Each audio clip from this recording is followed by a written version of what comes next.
All right, so I thought we might talk a little bit about putting that underwash down on painting. This is actually a recycled canvas. This is actually just gesso brushed on here. It's a pretty rough canvas, but it's still suitable. That still works for me. And so this is my extremely messy paint thinner. This is basically what we use to make a wash on this. I've already kind of started it, but I'm just washing over, getting a little bit of paint thinner from my jar, bringing it over again, and then just brushing it on.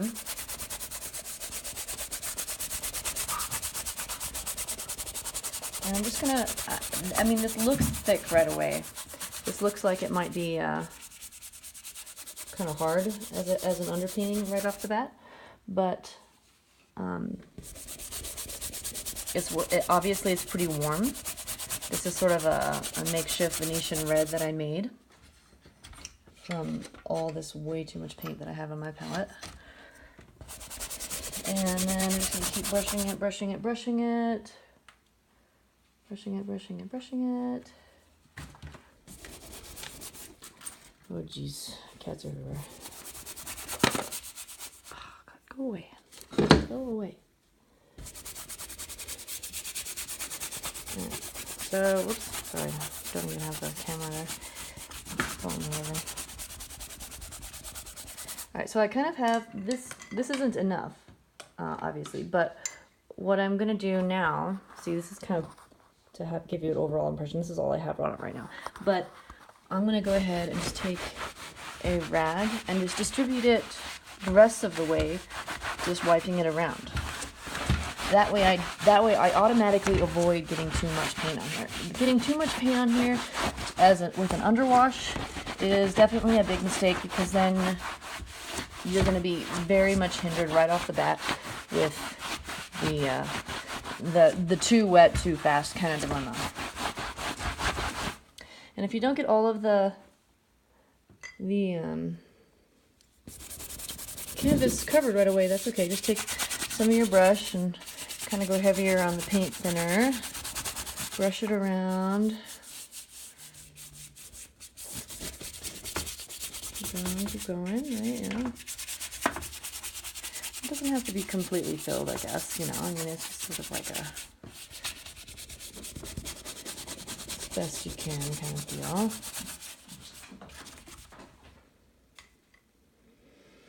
And I'll go back over it with my rag.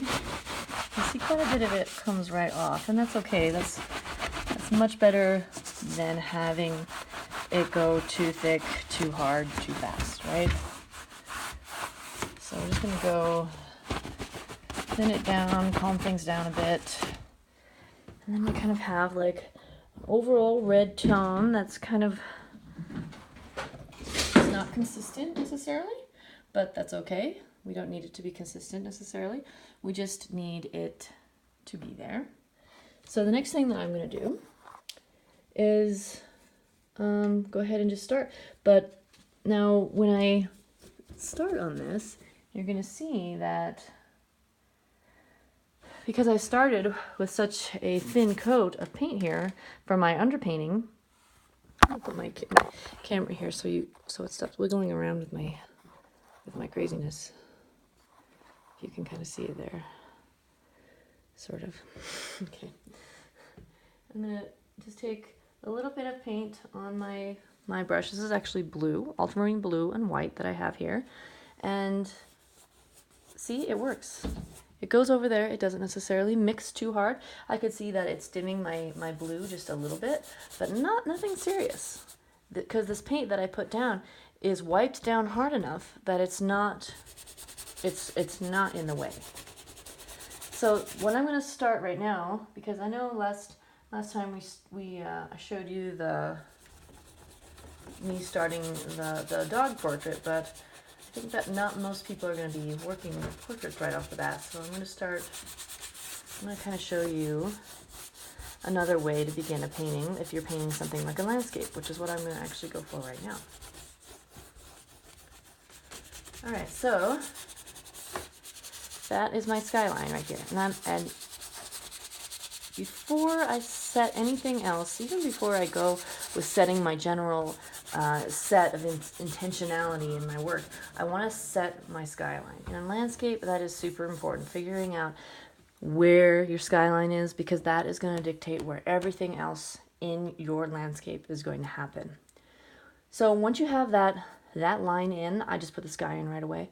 Then you go back, you start with figuring out where everything else is going to be. And that's where we go back to setting an intentionality for your trajectory. Okay, so what I'm going to start with, I'm going to keep in the tradition of warm tones here. Kind of dull down a little bit though. Like before, we're going to start again with our darks.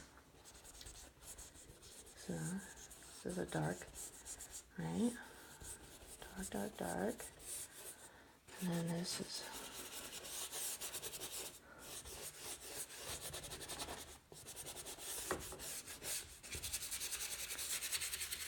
if you're doing a horizontal landscape, I like to just get these big, long strokes down. I mean, just to sort of set the tone.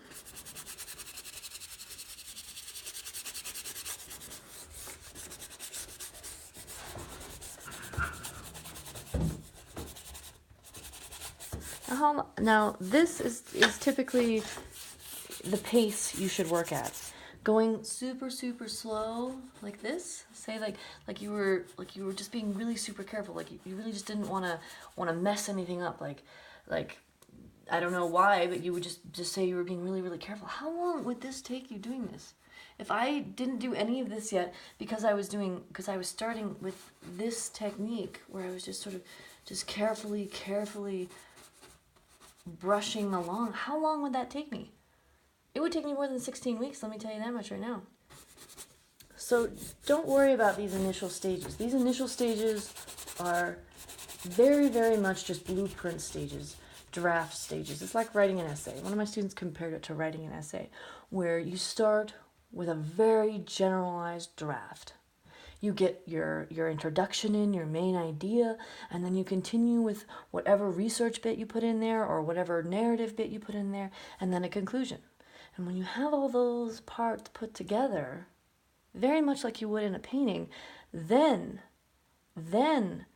you begin to edit that. You begin to adjust things. You begin to move. You begin to cut and paste, copy and cut and copy or whatever they go. Cut and paste, is that what it is? Cut, paste? Yeah, cut, paste. and that's the way you want to see a painting. You don't want to see a painting as every minute you're doing this, getting your butt cheeks all tight and giving yourself a migraine because your eyebrows are crossed with your eyeballs because you're concentrating so hard. That's a waste of time. As a beginner painter, that's a waste of time. You can do whatever you want in class. I'm not going to tell you otherwise, aside from general suggestions, but I promise you, doing it that way is a waste of time, and you'll never have your piece done by the end of the semester.